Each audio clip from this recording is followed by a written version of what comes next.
अल्हम्दुलिल्लाहि रब्बिल आलमीन अस्सलातु वस्सलामु अला रसूलिहिल करीम अम्मा बाद फ़अऊज़ु बिल्लाहि मिनश शैतानिर रजीम बिस्मिल्लाहिर रहमानिर रहीम रब्बि इश्रह लि सदरी व यस्सिर लि अमरी वहलुल उक़दतम मिन लिसानी यफ़क़हू क़ौली रब्बी ज़िदनी इल्मा रब्बी ज़िदनी इल्मा। हदीस पाक में है, रसूल अकरम नूर मुजस्सम शफ़ी मौसम सल्लल्लाहु अलैहि वसल्लम ने इरशाद फरमाया, दीन में समझ बूझ पैदा करना यानी इल्म दीन हासिल करना, इससे अफजल कोई इबादत नहीं है। एक फकीह यानी आलिम दीन हजार आबिदों से भी ज्यादा शैतान पर भारी होता है। आबिद कहते हैं इबादत गुजार को।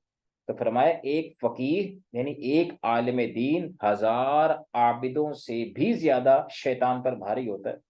हर चीज का एक सतून होता है और इस दीन का सतून फिका है, यानी दीन की समझ बूझ हासिल करना। अल्लाह अकबर व कबीरा। अब आप अंदाजा करें कि इल्म दीन कितनी बड़ी दौलत है, ये कितना बड़ा अल्लाह का करम है जिस बंदे को ये हासिल हो जाए। एक फकीह एक आलिम दीन हजार आबिदों इबादत गुजारों से, जो फकत इबादत गुजार है, इल्म नहीं जानते, साहिब इल्म नहीं है, हजार आबिदों से भी ज्यादा भारी एक आलिम दीन होता है शैतान पर।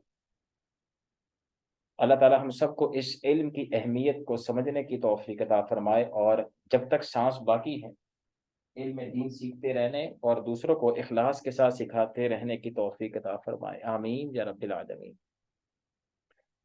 अल्हम्दुलिल्लाह, इल्म मिरास आज इसकी 7वीं क्लास है।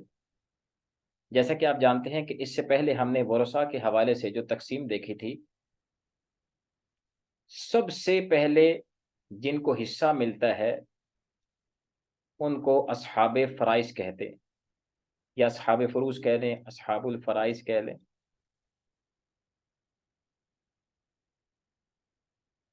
हमने ये सीखा था कि ये वो असहाब हैं जिनके हिस्से बाकायदा शरीयत मुताहरा ने मुतअय्यन कर दिए हैं, तय कर दिए हैं, खुद जो है इसको फाइनलाइज कर दिया।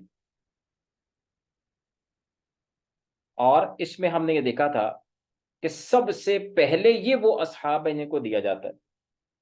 ये कुल 12 अफराद थे,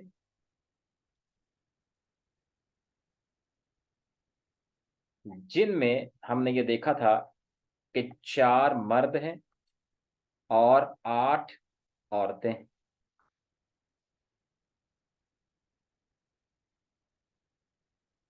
फिर हमने इसमें मजीद थोड़े से इसमें ये डिटेल देखी थी कि इन 12 अफराद में 2 तरह की जो है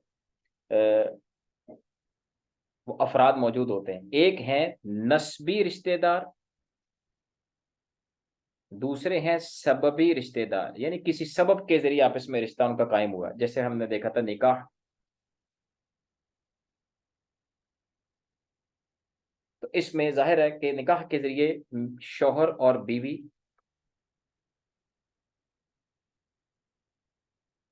तो इन 12 अफराद में 2 तरह के रिश्तेदार हैं, सबबी रिश्तेदार, नस्बी रिश्तेदार। सबबी रिश्तेदार फकत 2 हैं, जैसे शौहर और बीवी, और इसका मतलब 2 में से बकिया 10 बचे, तो 10 अफराद जो हैं वो खूनी रिश्तेदार हैं, नस्बी रिश्तेदार हैं। ये बात होगी क्लियर। तो असहाबे फराइज कुल 12 अफराद, 4 मर्द 8 औरतें, और इन 12 अफराद में 2 सबबी रिश्तेदार हैं और 10 नस्बी रिश्तेदार हैं। असहाबे फराइज को देने के बाद अगर माल बच जाता है तो दूसरे नंबर पर जो रिश्तेदार हैं उनको कहते हैं असबात, उनको कहते हैं असबात। इस हवाले से मैंने आपसे अर्ज किया था कि जाहिर है कि ये भी रिश्तेदार ही हैं, लेकिन इनका कोई मुकर्ररा हिस्सा नहीं है, इनका मुकर्ररा हिस्सा नहीं होता, बल्कि असहाबे फराइज को देने के बाद जो बचता है वो सब का सब ले जाते हैं। और अगर असहाबे फराइज हो ना, कोई ऐसा शख्स फौत हुआ जिसके असहाबे फराइज ही नहीं है, वो 12 रिश्तेदार में से कोई भी नहीं है, उस सूरत में सारे का सारा माल फिर ये असबात ले जाते हैं। इसके बाद हमने देखा था तीसरी कंडीशन है यानी रद्द, कि अगर किसी शख्स के असहाबे फराइज हैं, उनको हमने हिस्सा दे दिया, फिर हम असबात की तरफ आए, ऊपर से माल बच गया, असबात की तरफ आए, असबात नहीं है। अगर किसी शख्स के रिश्तेदारों में असबात नहीं है, फिर तीसरा नंबर है रद्द का। रद्द ये है कि वापस दोबारा माल जो है असहाबे फराइज को दे दिया जाता है, और असहाबे फराइज में भी सिर्फ और सिर्फ नस्बी रिश्तेदारों को मिलता है, सबबी रिश्तेदारों को दोबारा नहीं दिया जाता, इनको वापस नहीं मिलता। जब भी रद्द होगा वो नस्बी रिश्तेदारों की तरफ होगा, यानी सिर्फ और सिर्फ 10 अफराद को वापस दे दिया जाएगा। जो भी असहाबे फराइज में से होंगे जिनको हम पहले दे आए, उन्हीं नस्बी रिश्तेदारों को वापस सारे का सारा माल भी दे दिया जाएगा, खत्म बात। उसके बाद हमने मजीद इसकी तफसीलात देखी थी कि चौथे नंबर पर अगर हमने देखा कि किसी के असहाबे फराइज भी नहीं है, यानी ये रिश्तेदार भी नहीं है, असबात की तरफ आए, ये वाले रिश्तेदार भी नहीं है, तो जाहिर है कि जब असहाबे फराइज नहीं है, असबात नहीं है, तो रद्द भी नहीं होगा। तो फिर हमने देखा था चौथा नंबर है ज़विल अरहाम का। ये भी रिश्तेदार ही होते हैं, ये वो रिश्तेदार हैं जो ना असहाबे फराइज में से हैं ना असबात में से हैं, और इनका भी बाकायदा कोई मुकर्ररा हिस्सा नहीं होता, बल्कि हमने देखा असहाबे फराइज भी नहीं है, असबात भी नहीं है, तो फिर बकिया जो माल बचता है, यानी वसीयत के बाद जो माल बचा वो सारे का सारा फिर ये ले जाते, सारे के सारे ये ले जाते। उसके बाद मजीद हमने तफसीलात देखी थी, पर मैंने आपसे ये भी अर्ज किया था कि हमने जो कुछ पढ़ना है वो फ़कत रत तक पढ़ना है, हमने सिर्फ रत तक पढ़ना है, क्योंकि यहाँ ही 90 to 95% केसेस ये क्लियर हो जाते हैं, नीचे हाजतें नहीं पेश आती। तो ये इंशाल्लाह हम वही देख लेंगे, तो ये हमारे लिए काफ़ी हो जाएगा। अच्छा, आज हम ये देखते हैं कि असहाबे फराइज यानी वो रिश्तेदार जिनके बाकायदा हमने देखा कि हिस्से बाकायदा शरीयत ने खुद बयान कर दिए। अच्छा, अगर आप सूरह निसा सूरह नंबर 4 उसकी आयत 11, 12 और 176, इन 3 आयतों का अगर हम मुतालिया करेंगे, तो उसमें जो हिस्से बयान किए गए हैं ना, मुकर्ररा हिस्से जिनका इजहार किया है, जिनको वाज़े किया है, वो 6 तरह के हिस्से सामने आते हैं। 1/2, 1/4 और 1/8। इसी तरह 2/3, 1/3, 1/6। ये 6 वो हिस्से हैं जो असहाबे फराइज को दिए जाते हैं, यानी किसी को 1/2 मिलता है, किसी को 1/4 मिलता है, किसी को 1/8 शरीयत देती है, किसी को 2/3 देती है, किसी को 1/3 देती है, किसी को 1/6 देती है। तो ये 6 तरह के हिस्से हैं जो असहाबे फराइज को दिए जाते हैं। यहां तक उम्मीद है कि आप मसला समझ गए होंगे। यानी बटों में हिस्से निकलते हैं, किसी को 1/2 यानी आधा, किसी को चौथाई, किसी को 1/8 यानी आठवां, किसी को 2/3, किसी को 1/3, किसी को 1/6 यानी छठा हिस्सा। इन चीजों को समझने से पहले, यानी कि आगे हम मजीद चलें कि भाई हिस्से किस तरह निकाले जाएंगे और किस तरह इसका मामला होगा, इन बटों को सीखना बहुत जरूरी है। यानी थोड़ा सा जाहिर है कि लोग जानते तो हैं, लेकिन थोड़ा सा इस हवाले से क्लियरेंस हो जाए तो मसाइल समझने आगे और आसान हो जाएगा। लिहाजा ये बेस है जो अभी हम जो है सीखने लगे हैं ना, तो ये बेस है, इसको अच्छे तरीके से आपने जहन में बिठाना है, ताकि ये बटों के मसाइल हमारे हल हो जाए आगे, ताकि परेशानी ना हो जब हम हिस्से निकालें। 1/2, इसको हम वैसे तो आधा भी कहते हैं, आधा, और इसको हम निस्फ भी कह देते हैं,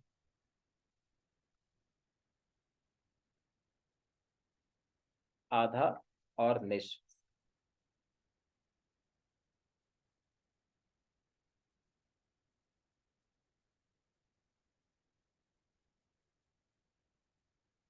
इसी तरह 1/4, इसको हम चौथाई भी कह देते हैं, और वैसे अरबी में इसको रुबो भी कहते हैं। और इसके बाद है 1/8, इसको हम आठवां भी कहते हैं, आठवां हिस्सा, और अरबी में इसको सुमन कहते हैं। इसी तरह इनके बकिया जो है 2/3, इसको हम 2/3 भी कह देते हैं, 2/3। और अरबी में इसको सुलुसान कहते हैं, सुलुसान, 2/3। इसी तरह 1/3, इसको हम 1/3 भी कह देते हैं, और इसको अरबी में सुलुस कहते हैं, सुलुस। इसी तरह 1/6, इसको हम छठा भी कहते हैं,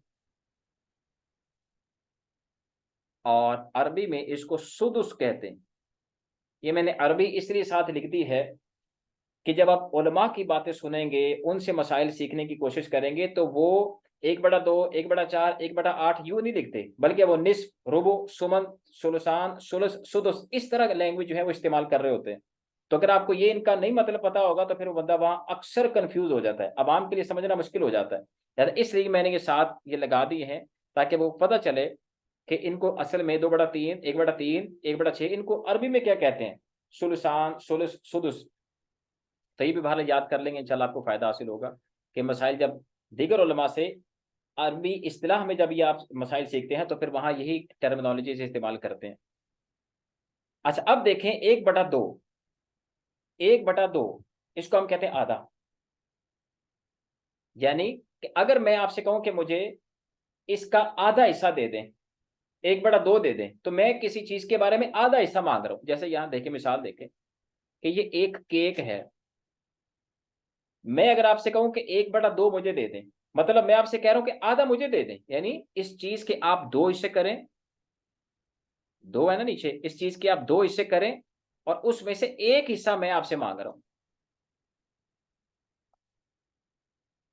यानी केक है, मैं कह रहा हूं 1/2 मुझे दे दें, यानी मतलब ये है केक के आप 2 हिस्से करें, एक हिस्सा मुझे दे दें। 1/4, इसका मतलब क्या होगा कि ये केक है, इसका चौथा हिस्सा मुझे दे दें। यानी इसका मतलब यह है कि आप इस केक के 4 हिस्से करें और इसका एक यानी चौथा हिस्सा या मुझे दे दें। यह है 1/4, आसान है। इसी तरह 1/8, इसका मतलब यह है कि आप इस केक के 8 हिस्से करें, 8 हिस्से करें और एक हिस्सा मुझे दे दें, 1/8, 8वां हिस्सा। यहां तक तो अल्लाह की रहमत से उम्मीद है कि कोई मुश्किल नहीं होगी इसमें समझने में ना, आसान है। 1/2 यानी एक केक के 2 हिस्से करे, एक मैं, चौथा यानी 4 हिस्से करे, एक मेरा हिस्सा, 8वां हिस्सा मतलब 8 हिस्से किए जाए, एक हिस्सा मुझे दे दें, 2/3। अब यहां अगर हम देखें कि जी ये पिज्जा है, मैं कहता हूं कि इस पिज्जे का 2/3 मुझे दे दें। इसका मतलब यह है कि मैं आपसे कह रहा हूं कि इसके कुल 3 हिस्से करें, 2 हिस्से आप मुझे दे दें। ये पिज्जा है, इसके 3 हिस्से किए और मैं आपसे 2 हिस्से मांग रहा हूं। सिंपल, ये है 2/3 कि किसी चीज के 3 हिस्से करें, उसमें से 2 हिस्से दे दिए जाए। 1/3, इसी तरह ये पिज्जा है, इसके 3 हिस्से करेंगे और मैं आपसे एक हिस्सा फकत मांग रहा हूं। छठा, इसको भी हम यूं देख लेते हैं, अगर ये एक केक है तो मैं ये आपसे कह रहा हूं कि आप इसके 6 हिस्से करके छठा हिस्सा मुझे दे दें। सिंपल, 1/6 यानी छठा हिस्सा। किसी चीज के 6 हिस्से करें, एक हिस्सा मैं आपसे मांग रहा हूं।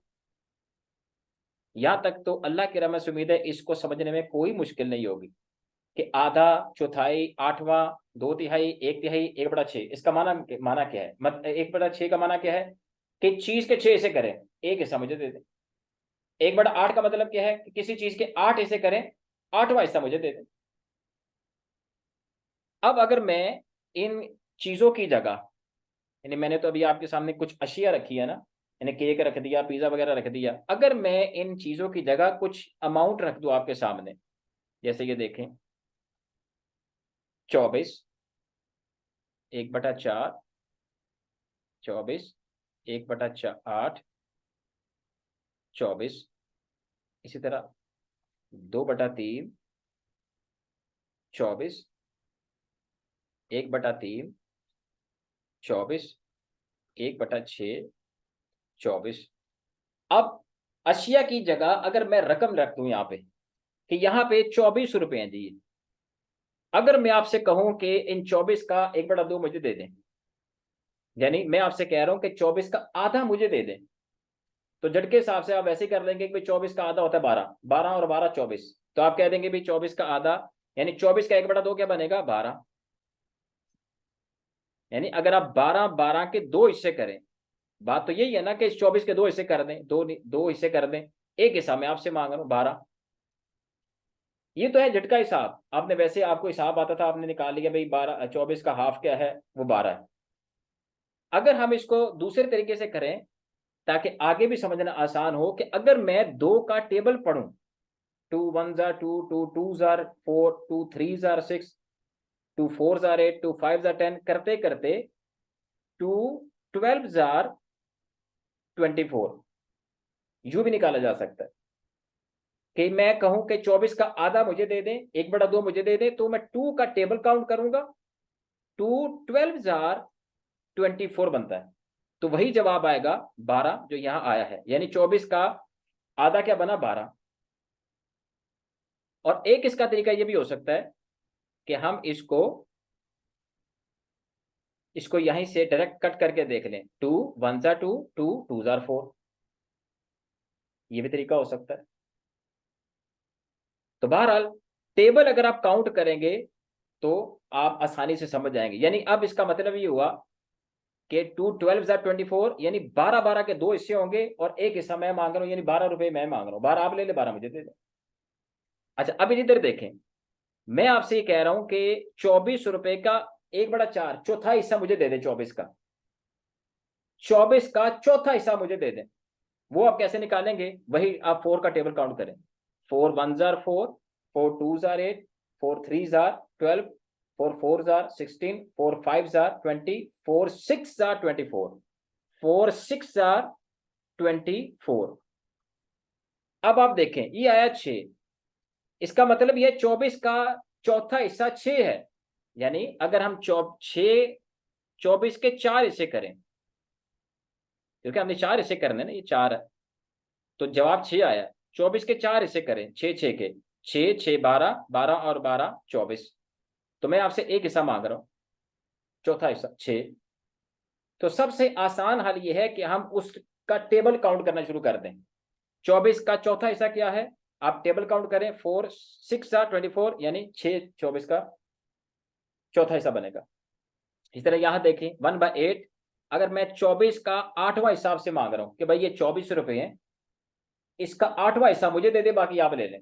आप क्या करेंगे, आप 8 का टेबल काउंट करना शुरू कर दें, 8 1 जार 8, 8 2 जार 16, 8 3 जार 24, 8 3 जार 24। इसका मतलब कि 24 का 8वां हिस्सा क्या है 3, यानी अगर हम 24 के 8 हिस्से करें तो वो 3 का एक हिस्सा बनेगा, 3 3 3 3 3 3 3, ये 8 हिस्से हो गए। आप इसको जमा करेंगे 24 बनेगा, और एक हिस्सा मैं मांग रहा हूं 3, और वही यहाँ जवाब आएगा। यानी 24 का 8वां हिस्सा क्या बना 3। सिंपल, आप 2 8 3 जार 24, 8 का टेबल काउंट करें, आप आसानी से वहां पहुंच जाएंगे। और आप यूं भी कर सकते हैं, 8 1 जार 8, 8 3 जार 24, यूं भी आप कर सकते हैं कि 24 को कैलकुलेटर के जरिए डिवाइडेड बाय 8 करके देखें, आपके पास जवाब जो है 3 आएगा। तो सबसे आसान हल है आप टेबल काउंट करें, आप उस तक पहुंच जाएंगे। इसी तरह यहां देखें, मैं आपसे कह रहा हूं कि 24 रुपए हैं, इन 24 रुपयों का 2/3 मुझे दे दें। इसका मतलब यह है कि मैं आपसे अर्ज कर रहा हूं कि इस 24 के पहले 3 हिस्से करें, उन 3 हिस्सों में से 2 हिस्से मुझे दे दें। उसका आसान हल क्या है, हम ये करेंगे, हम इसको इस पर मल्टीप्लाई करते हैं, 3 1 जार 3, 3 8 जार 24, अब 8 2 जार 16। इसका मतलब ये हुआ कि 24 का 2/3 जो है वो 16 बनता है। 24 का 24 रुपए थे, मैंने इसको कहा कि 2/3 आप मुझे दे दें। इसका मतलब यह है कि 24 के, अब अगर आप 8 8 के 3 हिस्से करें, क्योंकि हिस्से तो 3 करने ना, ये 8 8 16 और 8 24, और मैं आपसे 2 हिस्से मांग रहा हूं, 8 और 8 16। 16 रुपए मैं मांग रहा हूं, 8 रुपए आप ले लें।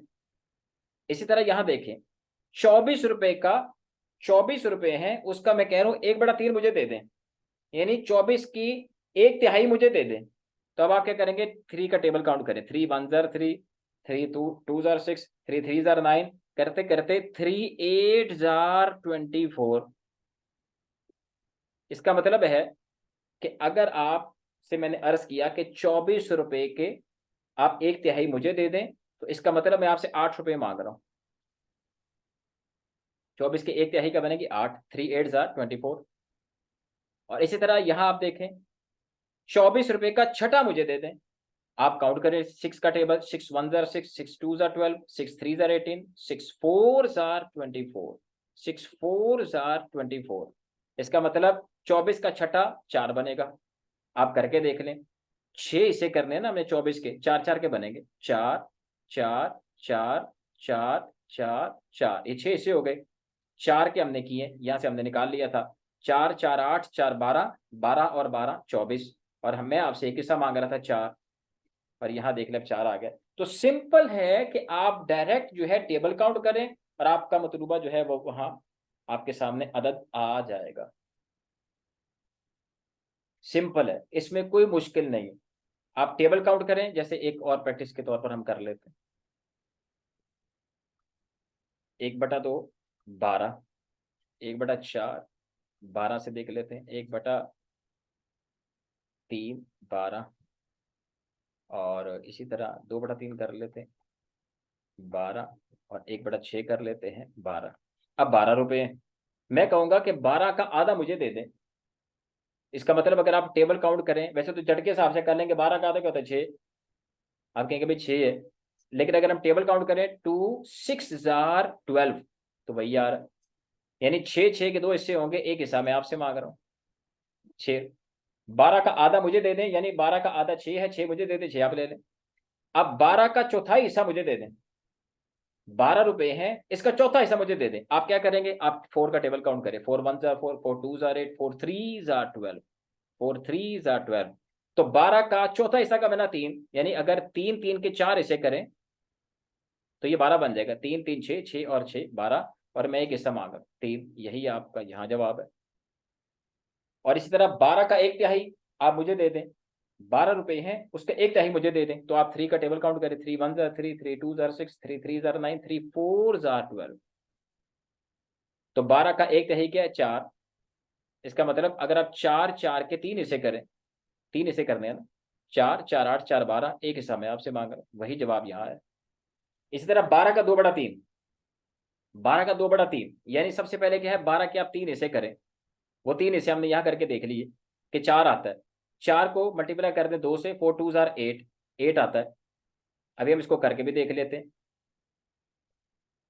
3 1 जार 3, 3 4 जार 12, 4 2 जार 8, यहाँ 8 आ गया।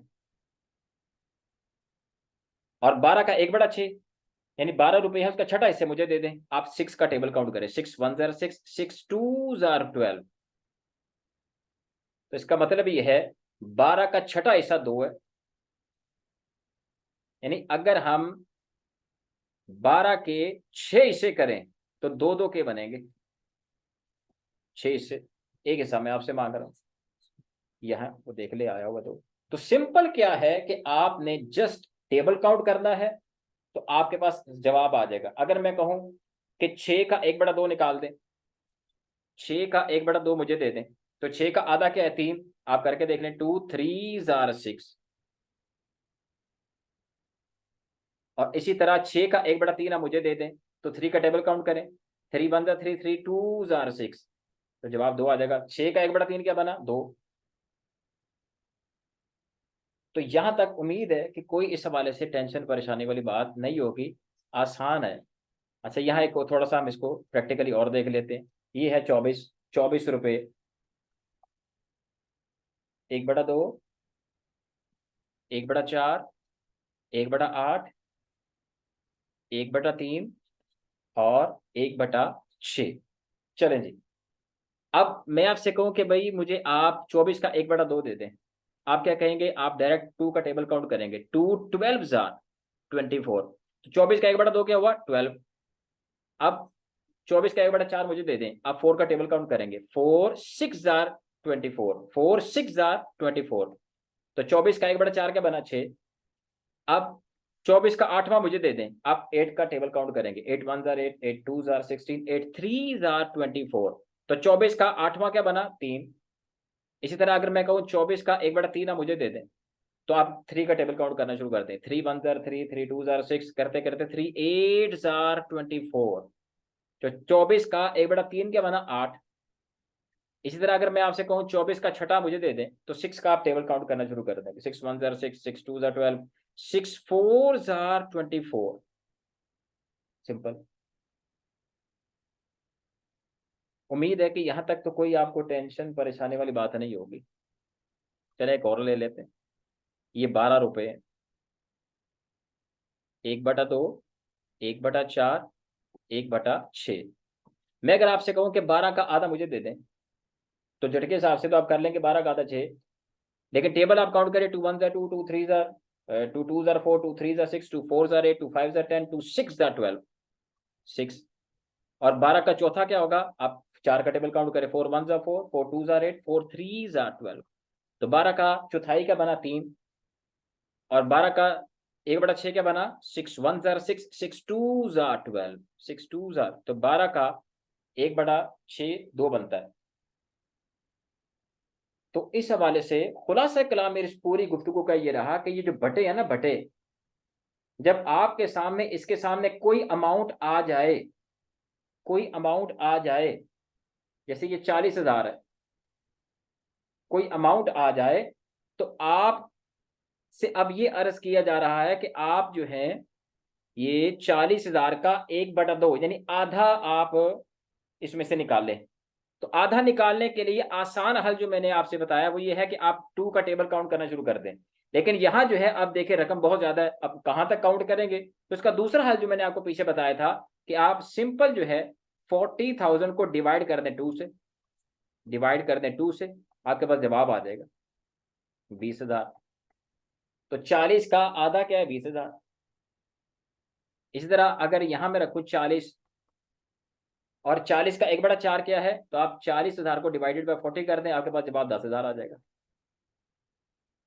इसी तरह अगर 1/8, 40,000 के आगे 1/8 रख दूं, तो चूंकि 8 का टेबल कहां तक काउंट करेंगे, हम इसको डायरेक्ट जो है 8 से डिवाइड कर देते हैं, जवाब आपके पास 5,000 आ जाएगा। तो उम्मीद है अल्लाह की रहमत से कि यहां तक तो किसी किस्म की आपको टेंशन परेशानी नहीं होगी। बटों को आप इस हवाले से अच्छे तरीके से समझ गए होंगे। अब यहां दूसरी चीज है कि देखना कि बड़ा अदद कौन सा है। बड़ा अदद कौन सा है? देखें 1/2 भी है और 1/4 भी है। अब मैं आपसे पूछता हूँ इन दोनों में से बड़ा कौन सा है? बाजार लग तो ये बड़ा रहा है, 4 इसके नीचे आया हुआ, लेकिन नहीं, बड़ा 1/2 है।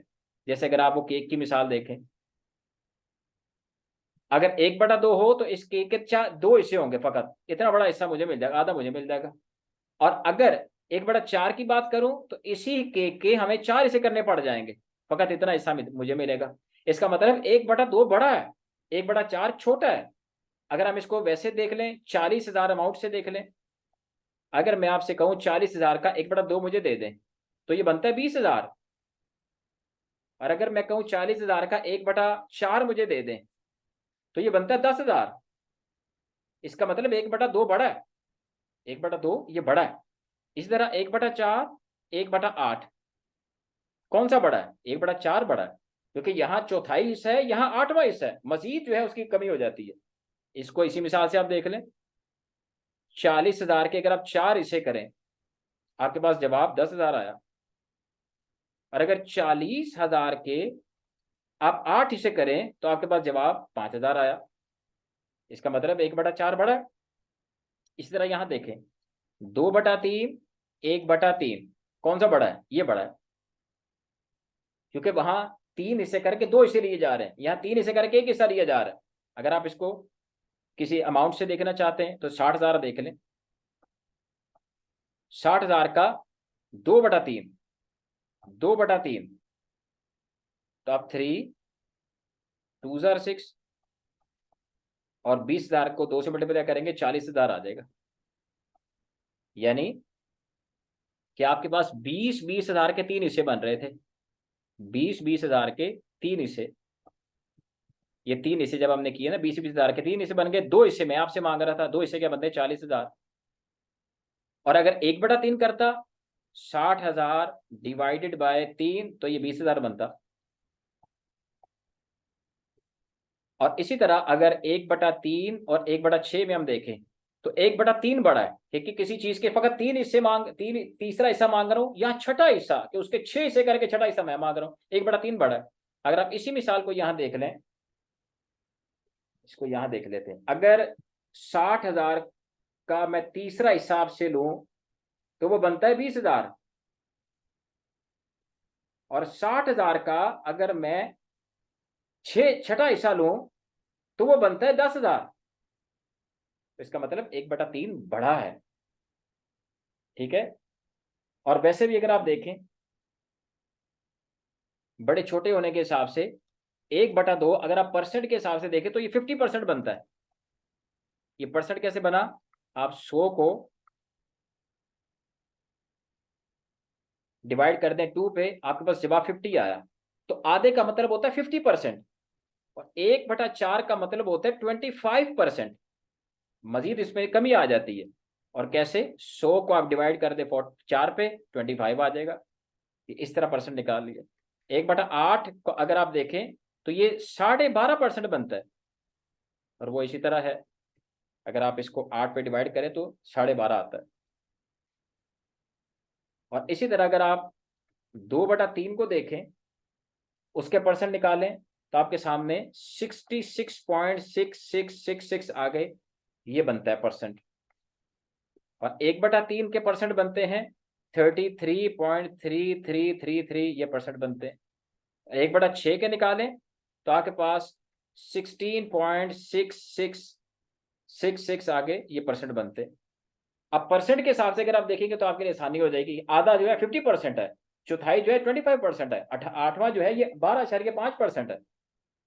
अब आपको यहाँ इसमें समझना आसान हो जाएगा कि 1/2 बड़ा है 1/4 से, 1/4 बड़ा है 1/8 से, और इसी तरह 2/3 बड़ा है 1/3 से, 1/3 बड़ा है 1/6 से।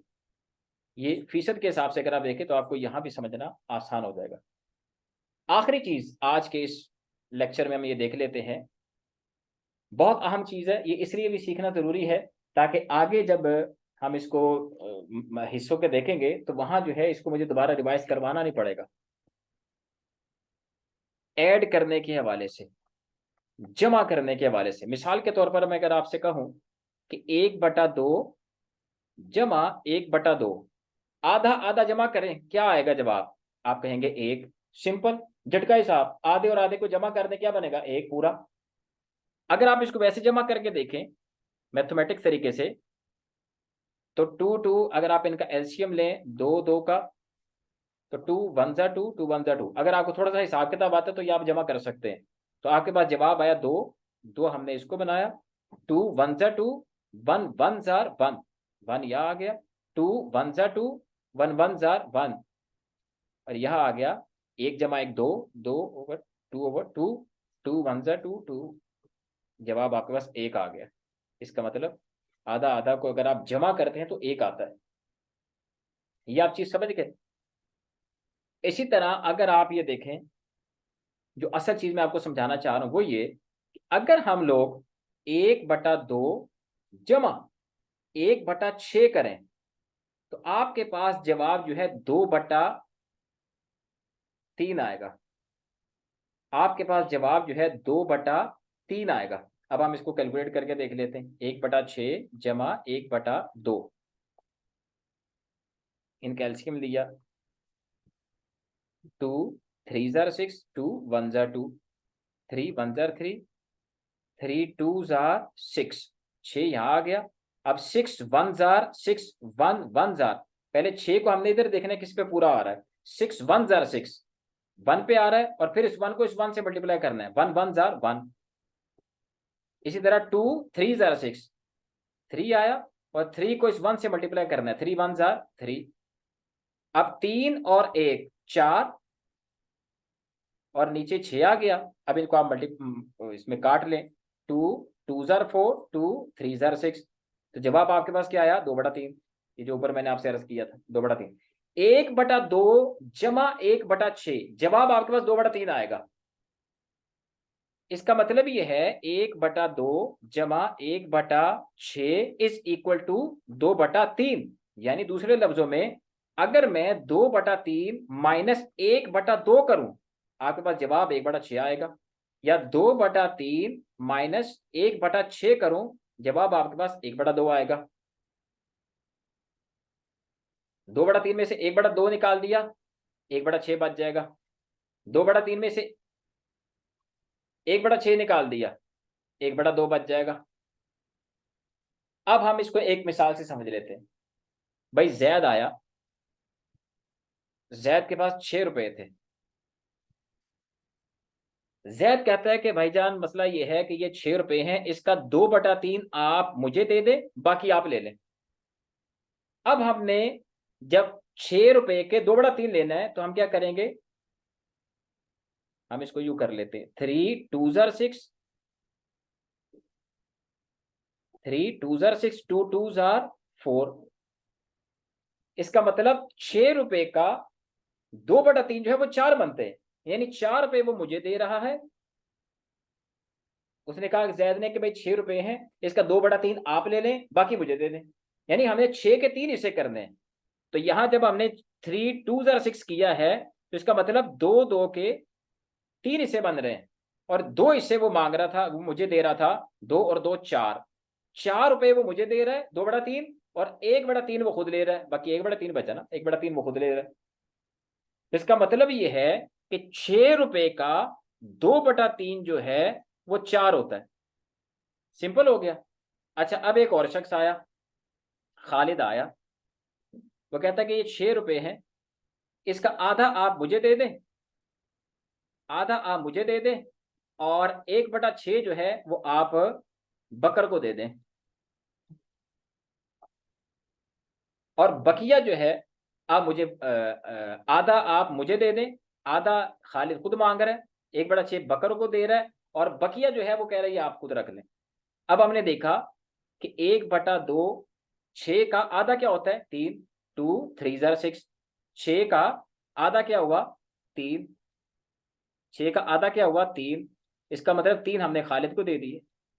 और 6 रुपए का 1/6 क्या बना, 6 1 जार 6, 6 1 जार 6। तो 6 का छठा क्या बना, 1। 1 वो कह रहा बकर को दे दें। अब 3 और 1 अगर आप इनको जमा करें, तो ये बनेगा 4 रुपए, 4 रुपए। अब आप देखें कि हमने देखा था कि 6 रुपए का 2/3 4 बनते हैं, 6 रुपए के 2/3 4 बनते हैं। अब यहां देख लें कि 1/2 में अगर हम 1/6 जमा करें, तो 3 और 1 4, और ये 6, 1/2 जमा 1/6, ये 2/3 यहां भी बन रहा है।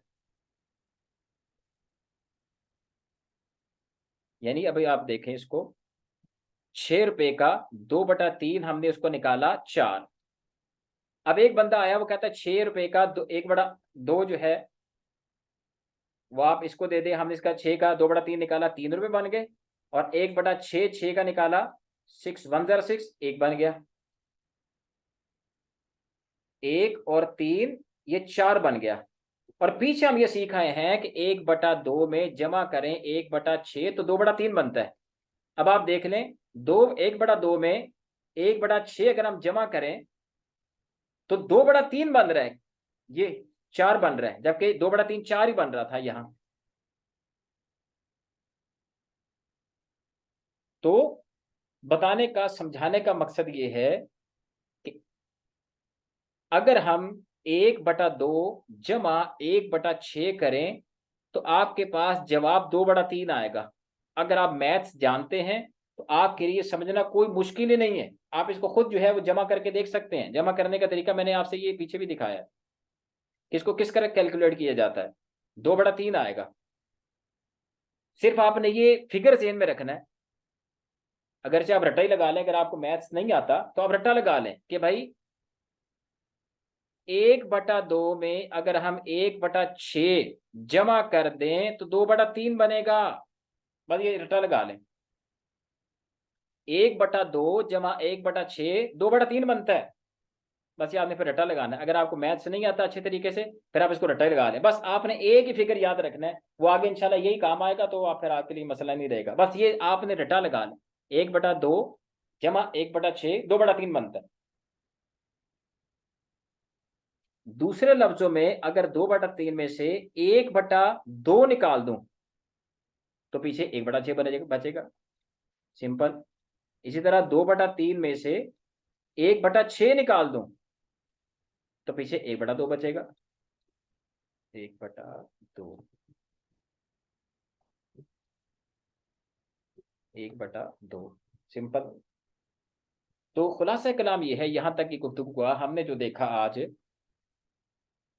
कि असहाबे फराइज को कुल ये 6 हिस्से मिलते हैं।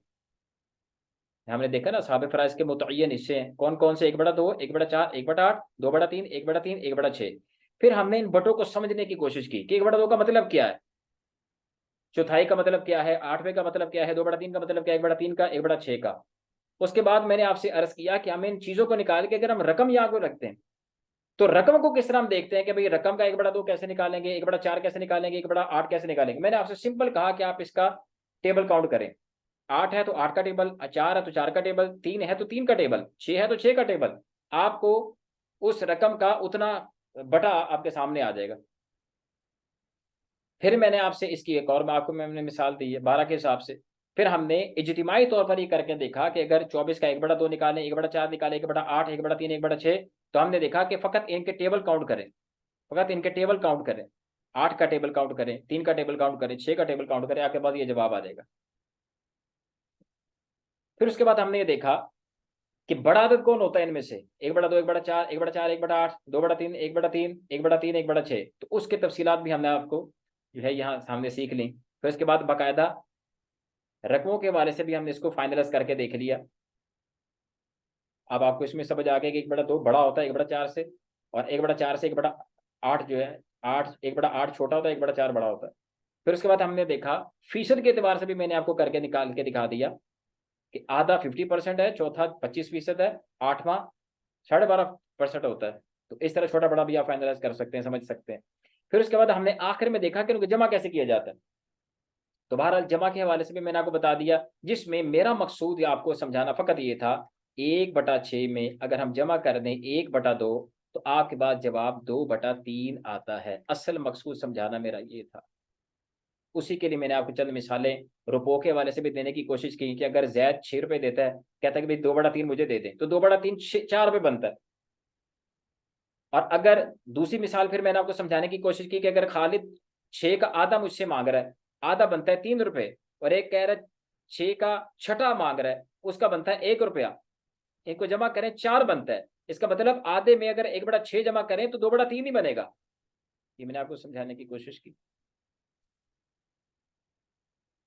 और इस तरह जो है ये बटों के हवाले से जो बड़ी अहम बुनियादी चंद एक चीज़ें थी वो अल्लाह के फजल करम से हमने सीखनी है। अगर किसी को समझ ना आए तो बाहर फिर पूछ सकता है, कमेंट्स में आप उसको रिप्लाई कर दीजिएगा, सवाल कर लीजिएगा। अल्लाह ताला से दुआ है कि अल्लाह ताला हम सबको इल्म दीन सीखने समझने की तौफीक अता फरमाए। इखलास के साथ इस पर अमल करें और इसी को इखलास के साथ आगे पहुँचाने की भी तौफीक अता फरमाए। आमीन या रब्बिल आलमीन। अस्सलाम वालेकुम व रहमतुल्लाहि व बरकातुहू।